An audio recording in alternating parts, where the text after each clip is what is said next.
Amazon used to be the wild, wild west of the e-commerce world with a lot of unexplored territory. But this $11.2 billion e-commerce marketplace started out as just a blip on our radar, but now it's a household name.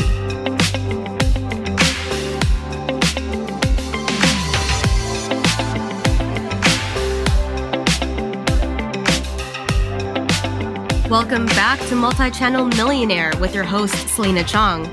This episode, we're covering Wish.com.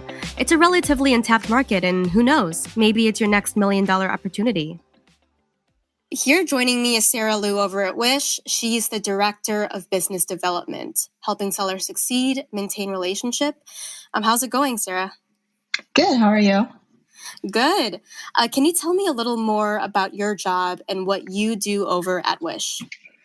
Yeah, so I have two different teams at Wish that I manage. We have a team based in our headquarters in San Francisco that focus on global business development. So we have a sales team and an account management team that handle client relationships for merchants from the US to Europe to Northeast Asia. And then I also have a team in China based in Shanghai that works on the Chinese market as well. The goals of our teams, of course, are just to help merchants grow, whether that means it's onboarding them or kind of working through problems with them. And then, of course, strategically thinking about how we can help them become more successful, not only as merchants in general, but also on the platform as well. Nice. And Wish is super impressive. Obviously, it was the most downloaded app worldwide in 2018. And as of last year, it was the biggest e-commerce marketplace in the US by sales volume. So clearly users are downloading it from all over, and 80% of users come to shop around a second time. So a lot of repeat buyers, really excellent for sellers. On our end at Deliver, we definitely saw that opportunity, and we built an integration that allows sellers to enroll into a fast shipping program called Wish Express, which I'll go into deeper later. But interfacing with a lot of Deliver sellers myself, it seems as though people don't quite understand the scale of Wish and the economic opportunity there. So in your point of view, what is the opportunity here, and why are people truly missing out if they're not selling on Wish? So just general background on Wish, we have about 500 million users, and we have about 3 million orders a day flowing through our systems. And we have, of course, tens of millions of products that are available to our customers. I think there are two really big value props that we bring to merchants. The first is mobile based. So if you compare us to other marketplaces like Amazon or eBay, really we started mobile first. So Amazon and eBay, they kind of started desktop. A lot of this is because they started very early on, right? They're going on 10, 12 years of business now, but they kind of took their desktop and then they shrunk it to make it look good on a mobile phone. But ultimately that experience is still a desktop experience. So they just tried to adapt to a mobile phone that doesn't really necessarily work with customers. What we did was we started with mobile. We didn't have a desktop first and then shrunk it. We started with mobile. And of course we do have a website as well that works in conjunction with mobile, but really we focused on optimizing that mobile shopping experience. So if you've ever used Wish, it's very visual. It's super kind of image heavy. And then there are texts and things that customers can look at, but really what catches them are the images. And that really is akin to kind of the existing millennial and kind of Gen Z shopping experience. If you look at Instagram, if you look at TikTok, everything is images, videos, images. And that's why Wish does really well in that area, because we kind of appeal to a younger customer base. And the second thing that rolls really well with the mobile concept and the millennial and Gen Z user base is the recommendation and the curation. So again, Amazon and eBay, very, very search heavy. Today I want a TV. I'm going to go search for a flat screen TV, and then I'll pick the one that's an Amazon choice or has the highest ratings, whatever it might be. With Wish, we're going to try to preempt what you want. So Celena today has been looking at red dresses. Hey, next week she might be looking at blue dresses. What if we showed her a bunch of blue dresses? What if we showed her a bunch of jewelry that goes with blue dresses? And you start finding things that like you never even considered you'd wanted to buy. And that's one of the things that makes shopping super fun on Wish. And I think those are the two things that appeal to customers and is a huge value prop over other platforms. And that's also a big reason why we have such a young customer base. Everyone is trying to get a hold of the millennials and the Gen Z today. And Wish kind of has a really good hold on that because of the way that we've kind of filtered and created our platform. Yeah, totally. And I thought that was really interesting that you brought TikTok into there because, of course, ever since the pandemic, TikTok has really exploded. So I've definitely heard of Wish having Facebook ads. Do you guys currently do anything with TikTok? We do, yeah. So we have our own TikTok channel, so people can feel free to go check that out. We do a lot of our own content that we create, and we also use merchant content there as well.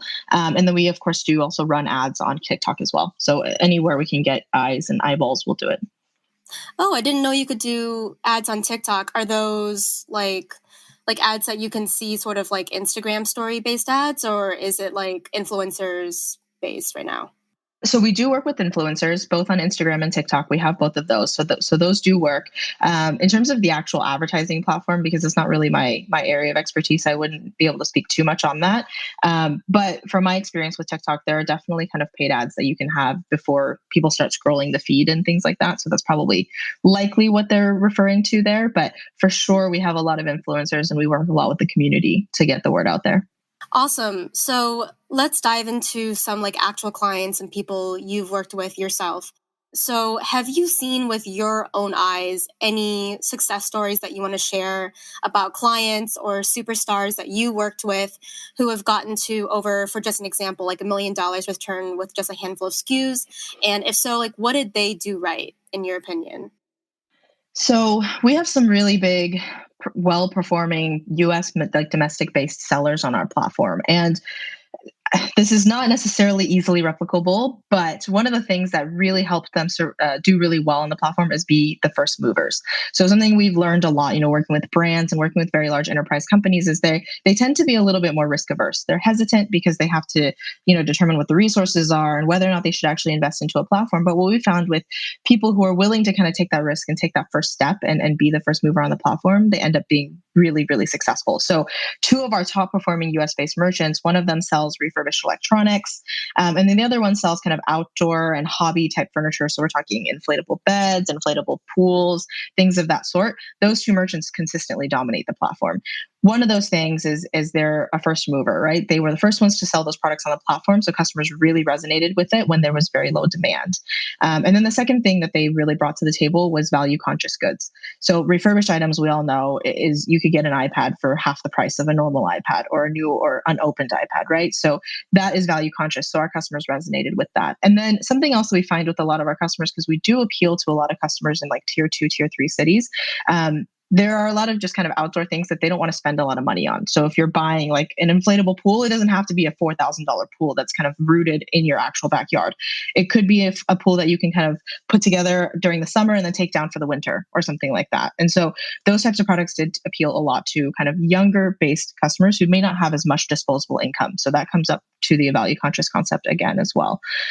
So those are kind of the things that we saw that they've done right. And the other thing too is that they've never stopped investing. So they're consistently looking for new ways to add new products, new ways to attract our customers, whether that's through promotions or marketing tactics that we can do with them, whether that's through Product Boost or Wish Express, whatever it might be. They're consistently looking for new ways to actually be able to appeal to our customers. So that's something else that, really successful sellers have done on the platform.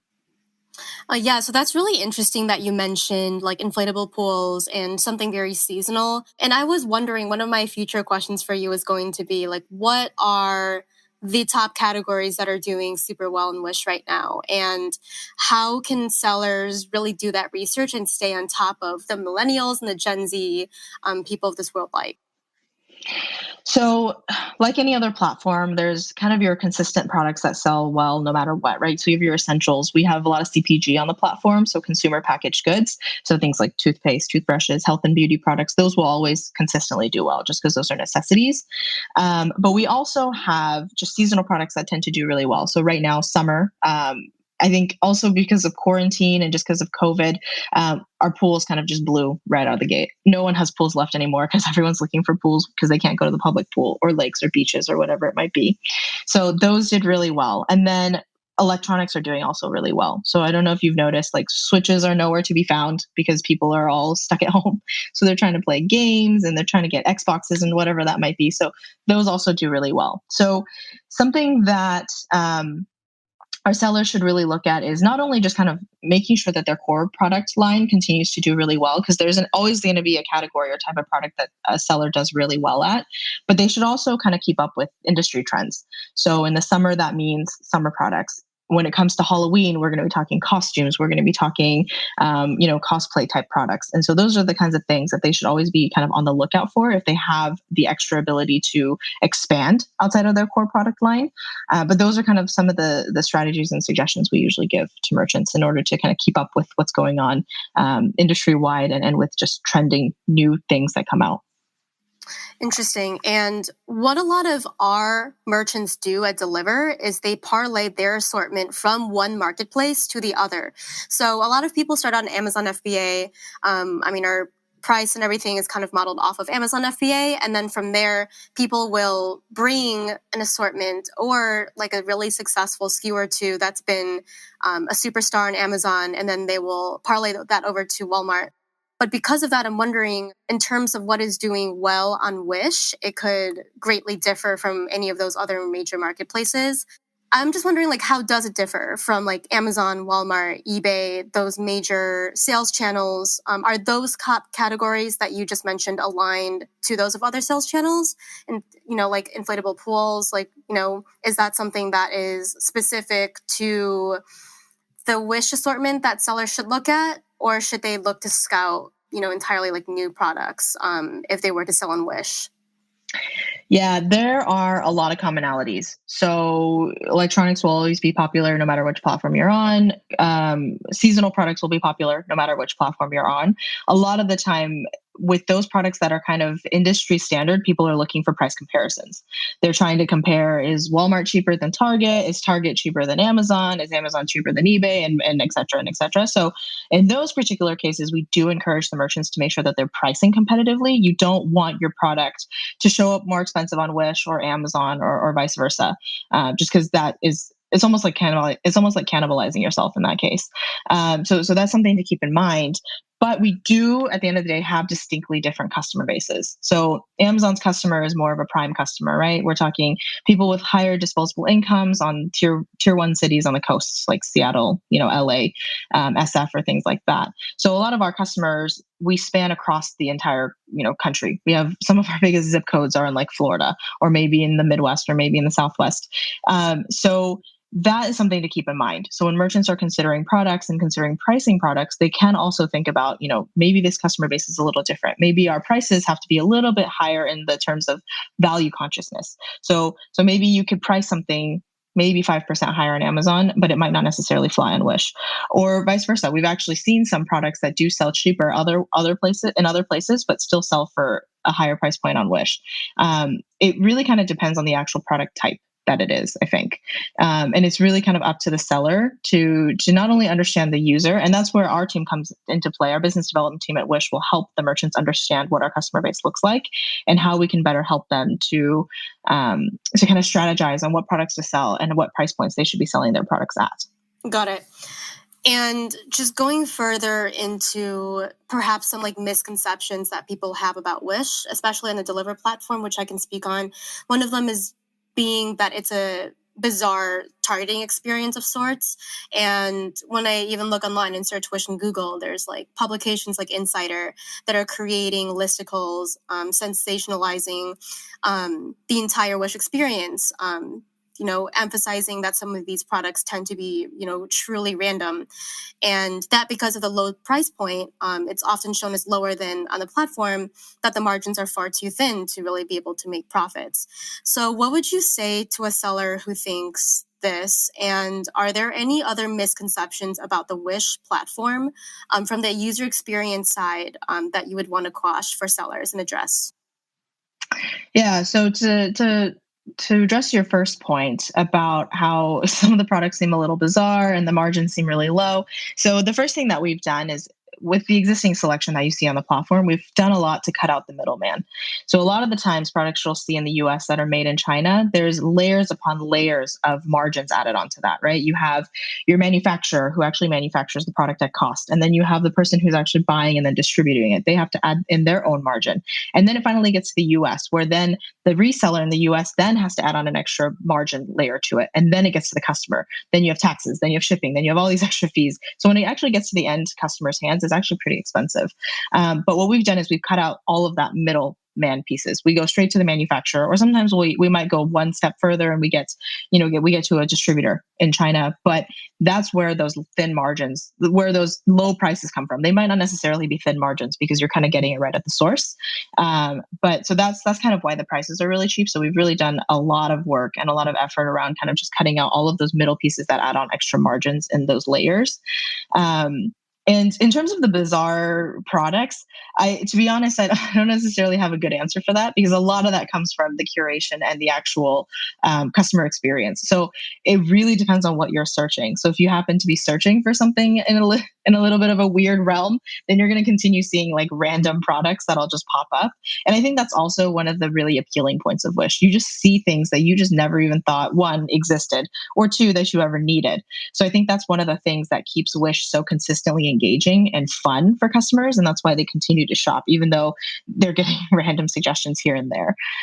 Yeah. I think in terms of misconceptions that we'd want to quash for merchants, I think the one thing that has kind of has kind of put us into this conception is that we sell a lot of cheap products.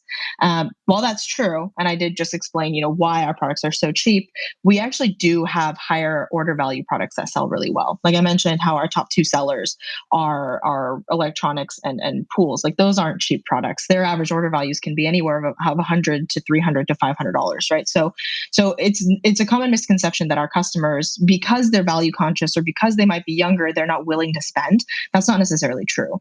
They're willing to spend. It just has to be on the right product. So that's something that I would definitely encourage a lot of sellers who maybe thought, oh, that's only cheap products from China, or oh, it's only products that we would never be able to get our hands on. That's not necessarily true. It really is about finding the right customer base, and that's what Wish does for the sellers. We curate and we actually push your products to the right customer. So I would definitely encourage sellers who previously thought, hey, wait, maybe Wish isn't the right place for me just because we don't sell, really cheap product or whatnot, to actually give it a try, because they could potentially end up being the first mover in that particular category on the platform. Got it. And when you mentioned like cutting out the middleman and going straight to the distributor, that's really interesting. If you are a 3P seller or a reseller, like the ones that are the core customer of Deliver, are there any tools that you recommend to help them like automate price, any pricing tools or even listing tools, or any scouting, sourcing, software that they can use in their playbook to help them out? We don't currently have a repricer on Wish right now where we would actually suggest to merchants that they should price things differently. A lot of that kind of comes from the human interaction that we have at Wish. So our business development team is focused solely on helping these sellers understand, like, here's what your competition looks like. Here's what we would suggest you would do. But of course, we're always improving. So we're consistently in the process of developing better tools and better resources that merchants can use to become more competitive on the platform. And the one thing I think to note, the Deliver seller is a very distinct type of seller in comparison to what's already on Wish. When I was talking about, cutting out the middleman or going straight to the manufacturers, we're talking about products made in China. That's very different from the Deliver seller, because a lot of the Deliver seller products are actually sourced straight from the US. And that's not something a Chinese seller would ever be able to get. They just can't source those products. So some of the Deliver sellers that we've seen that do really well, of course, are products that in the CPG category. So we're talking supplements, we're talking essentials and things like that. And they dominate in that category just because there's nowhere else to get it. And they are, at the end of the day, they are kind of the distributors on that end. So I think that's something else that Deliver sellers have to keep in mind, is we do cut down a lot of that extra layer, but it's not necessarily an actual clash with Deliver seller products. Got it. And along that vein, what are some mistakes that you see your clients making on the Wish platform? Things that you wish you could go back and prevent from happening? Or is there anything that holds them back in general from the results that they want? I think the first thing that we've seen with a lot of sellers, and this is, to me, it feels like it's a habit that's been trained by other marketplaces, is they always take it a little slowly. So when they first join the platform, it's always like, I'm going to upload 2 products and see how it works. The problem with our system is we are a recommendation algorithm. We recommend products to customers. So when you first join and you only upload 2 products, we only get 2 chances to show that to multiple customer bases and see if it fits, right? And our system only has so many resources, and we're getting millions and millions of products a day. And so how do you make your two products stand out to our customers in comparison to all of the other millions and millions of products that are actually being sold on the platform? And so one thing that we always encourage our merchants to do, but I think it really is, it's almost like a trained habit from being on Amazon or eBay or Walmart or whatever it might be. We always encourage them to upload, at least 10, at least 50 products so that you have a little bit more of a chance and a wider breadth also to give us more to play with. If you give us, for example, let's say you are selling, I'm just for purposes sake, I'm going to be very extreme here. Like, let's say you were only selling like men's pants and you only uploaded 2 pairs of men's pants. Like, that's it. Like, we can only show it to the people who might fit those pants and are only interested in those pants. But if you uploaded a variety of men's pants plus dresses plus accessories or whatever it might be that you sell, if you're an apparel seller, now we have doubled that, maybe tripled that customer base that we could potentially show the products to. And so that's something that we really encourage our merchants to do, is upload at least 50 of 100, however many products you have to start with, so that we have more to play with and we have more to explore in the very beginning. Amazon and eBay is very search heavy. So if you were to upload those products, they might show up faster because people already have that search intent in mind when they actually go to look for that product. For us, it's always like, what can I explore today? What can I see today? So the strategy has to be a little bit different. So that's something that I would definitely want our sellers to know before they join. Yeah, and something else that we've noticed with a lot of sellers in general is that successful products with high conversion take on a sort of flywheel effect of sorts, where getting initial sales leads to even more impressions and then more sales. So that's why it seems very crucial on the Wish platform to get a lot of initial impressions and then from their reviews to launch your product, or you kind of risk a takeoff that like really never happens. So in terms of someone wanting to get started on Wish, they have no idea where to start, but they're taking your advice, they want to upload a ton of products. What best practices should customers follow to see their items start flying on the feed, start catching on, and then as a result reach a ton of customers? Yeah. So the first thing that I would say is, of course, we talked about kind of product count. It's just power numbers in that particular case. The second thing that we would suggest, and we do suggest a lot to our sellers, is to optimize their images. So, like I mentioned, Wish is mobile first, so we're very image heavy. Everything you see is images first, and then customers actually look at the product. So we always, contrary to popular belief, we always encourage lifestyle images. Like, how Amazon has like that white background only requirement. We're like the exact opposite. White background typically only works for products that are very singular in use. So if it's an iPad or if it's a phone, then white backgrounds are fine. It's not like you can actually make it look that much more effective. But clothing, accessories, hobbies, toys, those things tend to do much better with like a lifestyle type image because that'll catch the customer's eye. While someone's scrolling on their phone, you only have a millisecond to catch their eye. And that's one of the things that will really grab them, is if the image itself is very appealing. So that's the second thing that we really suggest that they look into and make sure that they optimize.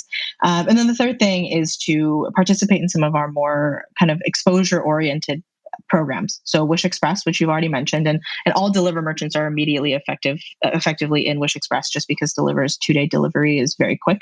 So it falls right into that area.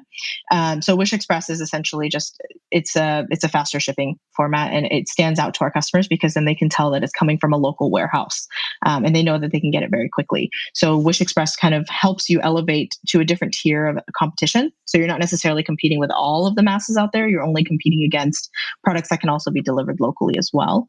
And then we also suggest Product Boost as well. So Product Boost is a very similar program that we have to Amazon sponsored ads, or Walmart also has something very similar. And what this does is, when you use our Product Boost program, you can kind of create campaigns and set a budget for products that you want to boost, and they will show up at the top of our search feed. So if someone searches for TV and you set up your product for Product Boost campaigns there, you could be at the very top of that search index. So when someone searches TV, then your products will show up at the very top. So those are some of the better ways to kind of get that flywheel running.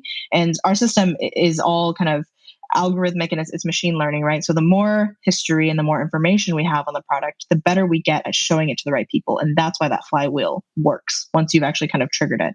And so that's why like in this case, it's very interesting because like first impressions make a big difference.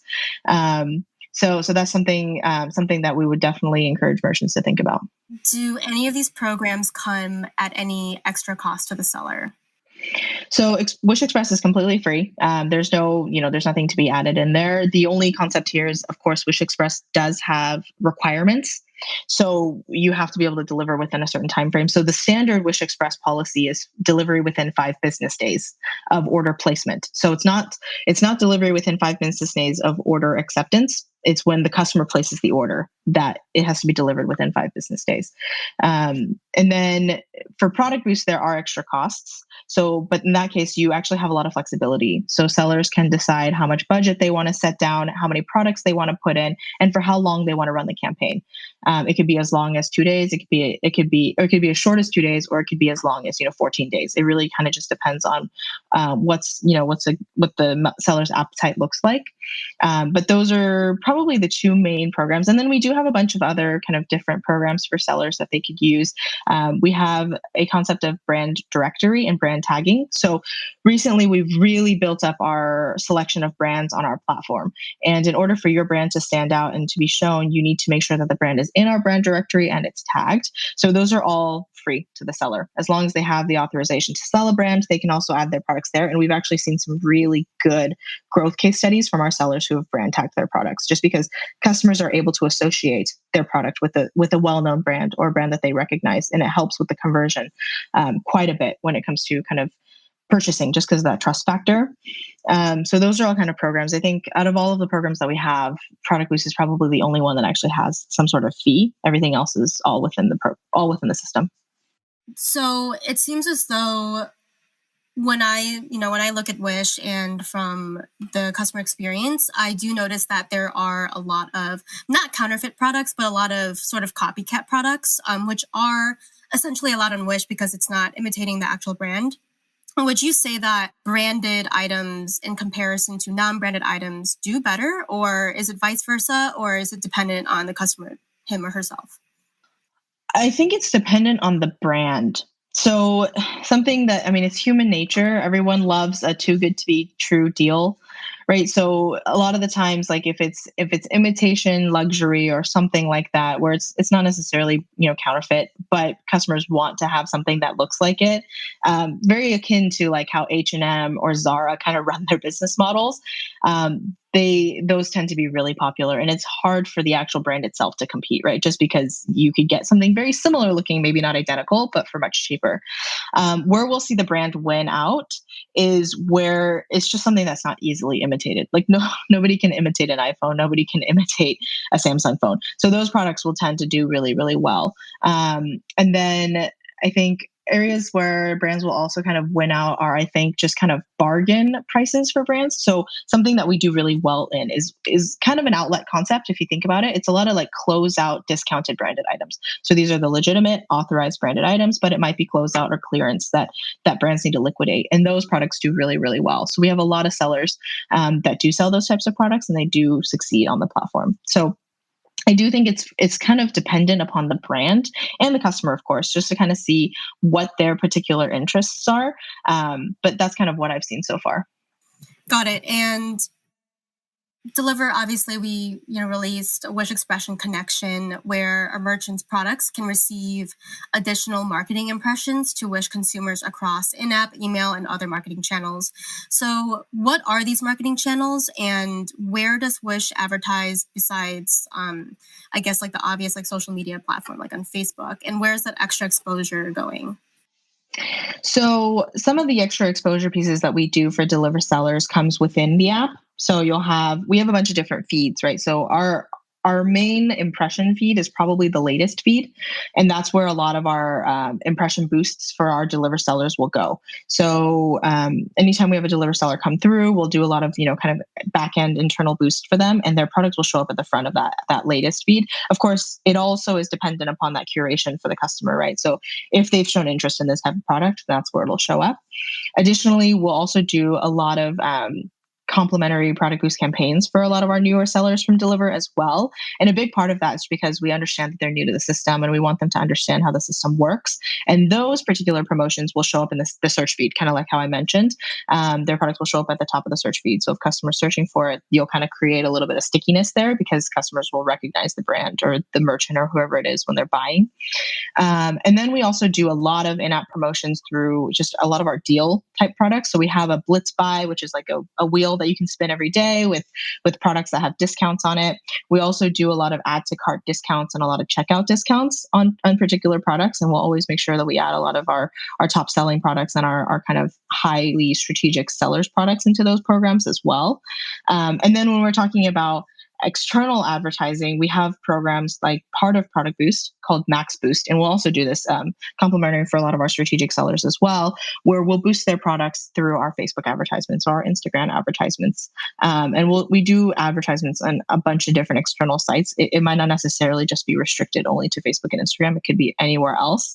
But those are all areas that we can do promotions for our sellers. And of course, as mentioned, we do a lot of email campaigns and push notifications, and Deliver sellers always have the opportunity to have their products featured in those as well.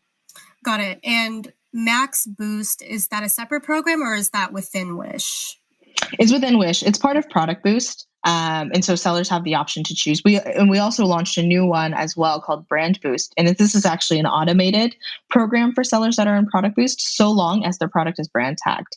So if their product is brand tagged, and they choose to put it into Product Boost, we'll create kind of specifically boosted products around brands for them. So we do a lot of that as well. Got it. So just diving into one of the scenarios that we do kind of see a lot, you've pretty much answered this question with all the different programs that you are free to enroll in once you're up and running on Wish. But let's say a seller gets set up, they're up and running to sell, they're selling a lot of items, they're selling in popular categories, but they're noticing that they're not converting very much. What is a checklist that you would run through with them? And what do you suggest that they do next personally?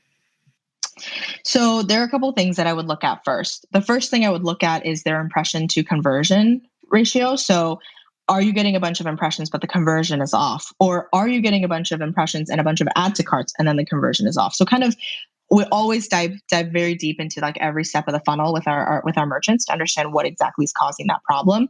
Oftentimes, if we see really high impressions and super high add to carts, but then super low conversion, it's likely a price issue, or it could also be like a product listing confusion type of issue. So we'll always want to dig deeper into that. If it's a price issue, then it's usually easily solvable, depending on if the merchant has extra room to kind of move in their pricing structure. If it's an image issue, then we can always change up the images and kind of figure out how we can appeal to a customer in a better light. So those are the kinds of the very basic first things that we always look at when we're trying to understand why a seller's not working. Then we'll kind of look at saturation. So just as an example, a product category that's just always consistently saturated is like phone accessories. Phone cases are really easy to make, and there's 101 different ways to make them look cute. And so what we'll often see is there's a lot of competition in this particular category, and sellers will always wonder, well, why is my case not selling better than that case? And what will happen here is we have to look at the competition. We have to look at saturation. Is your product the same as someone else's, but 10% more expensive?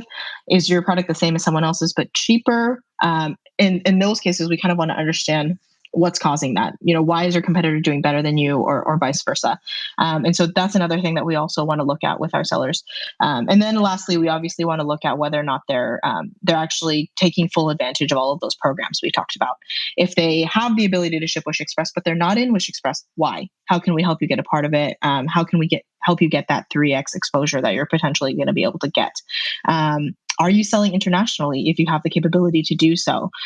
So Wish, about 45% of our customers are in the US, but about 45% of our customers are in Europe. So technically, if you're only selling to the US, then you're only hitting about 50% of our customers. You could be expanding your exploration way further.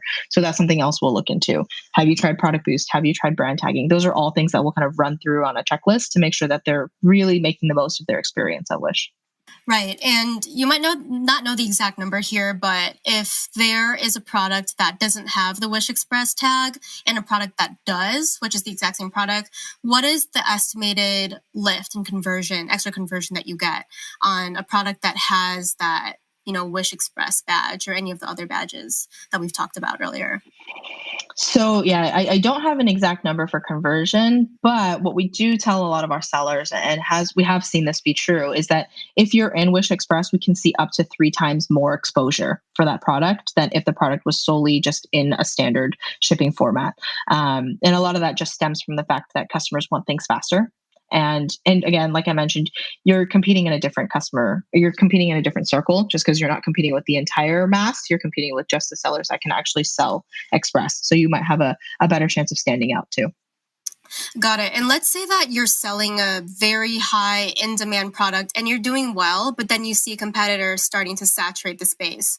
So what do you do next? What's the fastest way to get more impressions and possibly sales on Wish?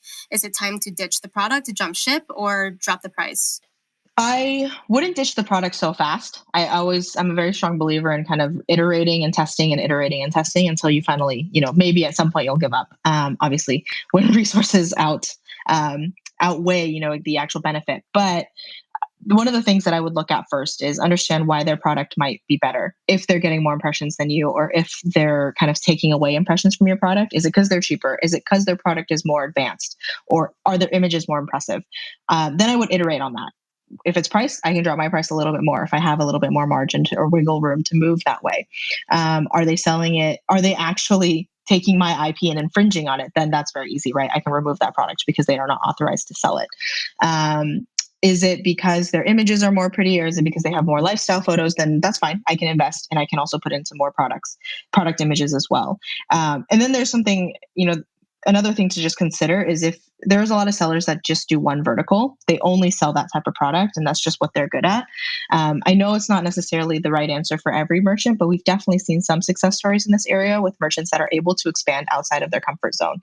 So as I mentioned, like, phone cases are really saturated, right? And you have a seller that only sells phone cases.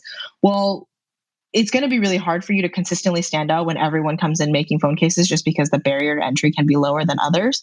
But what if you expanded to tablet cases? What if you expanded to AirPod cases? What if you expanded to accessories for phones, like, I don't know, keychains and like decals and stickers and things like that for phones? Now you have expanded your product category, not necessarily entirely out of your comfort zone, but it has given you a little bit of an edge compared to your other competitors that are selling similar products. So if that's within the cards, that's something else I would suggest to sellers. At all costs, I would try to do what we can before we actually have to ditch the product. But of course, there's always seasonal shifts. So you don't necessarily want to be selling a product for 6 years. Like, it's not going to last that long. So you always want to advance, and you always want to innovate new things. So that's also something that we would suggest to our sellers as well. Yeah, so that's really interesting, that tactic you were mentioning before on expanding your products, your product line, in terms of not exactly what you were selling before, but like if you're selling phone cases, you can do decals and other things like that, protection screens. And so do you have any like case studies or any stories like off the top of your head where people have done that and it's been successful? I think so. Something that we have seen is we've seen some of our really successful sellers expand into, like, and it's a little bit of an extreme example, but they've succeeded with it, into like entirely new categories. So that refurbished electronic seller that I'd mentioned that was doing really well, in the very beginning, they started out with just straight electronics. We're talking laptops, cell phones, and things like that. And then they later expanded to a whole new category because they were able to get a deal with like Home Depot and Lowe's, where they started bringing in power tools and, like, auto tools and just tools around the house, and they blew up on the platform. Maybe again, it's because they saw the gap and then they were the first mover to get there. But now they're one of the largest sellers on our platforms for power tools, and that's like entirely different from phones and laptops and things. But they saw the gap and they went for it, and now they're one of the better sellers for that category. So I understand, of course, that's not necessarily a very strategic or easy thing pivot for companies to do, but that's a very good case study where we've just way out of the realm, like something we totally didn't expect, but then just hit really quickly. So I keep on noticing this trend, and it's it's not to say that I don't think I would have the same reservations going on a new marketplace as well if I were selling on the standard bearers that have been around for decades. And so for people who are too scared or comfortable that comes with the uncertainty of other marketplaces, especially Wish, what would you say to them? And what would you leave them with? I think something that has benefited a lot of our top sellers on our platform who've opened an entirely new revenue channel or entirely new, traffic channel for themselves is they weren't afraid to try. So the one thing that Wish has done a really great job on is there are no upfront costs, literally none. So it doesn't cost you to create an account. It doesn't cost you to list products. You can list as many as you want for as long as you want. Nothing's going to trigger any kind of upfront fees in that area. We do have a standard revenue share model that we work off, which is not any different from any other marketplace. And for Deliver merchants specifically, we have a discounted revenue share model right now at 5% for 3 months. So it's actually a really good opportunity to take control of as you can currently. But something that I've seen with some of the sellers that have just been able to explode on Wish and just open up this entirely new world for themselves is they weren't afraid to try. And that's one of the things that I would definitely want to leave Deliver merchants with and encourage them to do. Despite misconceptions or despite, maybe things that you're seeing that may not necessarily be true, you don't know until you try. And you always want to kind of put in a good effort to understand, whether or not you can succeed on this platform before you actually give up. And that's also something that I've seen with sellers is they'll try it for a couple of days. They'll kind of do all of those things that I said not to do, only upload 2 products, don't optimize your images. They'll kind of go on and do that. And they're like, it's not working for me. But on the flip side, it's did you put in enough effort? Did you actually try? Because nothing is easy in this world, right? No money actually just comes, it doesn't drop from the sky. And so I think exactly. So that's something that we definitely, and I would want to leave with Deliver merchants is that Wish is an extremely lucrative channel and it's a very good opportunity for sellers. And you don't have to be a massive enterprise seller. We've seen sellers who are just kind of mom and pop shops and are even just brother sister duos that end up doing extremely well on the platform because they gave it a shot. And so it doesn't cost anything. The only thing it does cost is obviously a little bit of time commitment and a little bit of just kind of human resource. But it's one of those channels that you can operate on the side right out of the gate when you're trying. Even though you're putting a lot of effort on the other marketplaces. And then once you kind of start see that volume rolling in, you'll start realizing okay, I should probably start shifting some of my resources and my time to Wish because it's doing so much better than I had originally thought it would be. But if you don't try, you'll never know. So if you just assume because of all of the different misconceptions or confusions out there that Wish isn't the right place for you, then you'll never know. You'll never be able to open up a new channel. So that's something that I would definitely just encourage a lot of sellers to do is give it a shot. It's not like we're going to charge, there's no monthly charges or anything like that. So it's not like you're actually going to rack up a bill just because you give it a shot. So that's something that I would definitely encourage merchants to just consider when they're thinking about new channels. Absolutely. And I think that's just a principle that you can carry anywhere in life.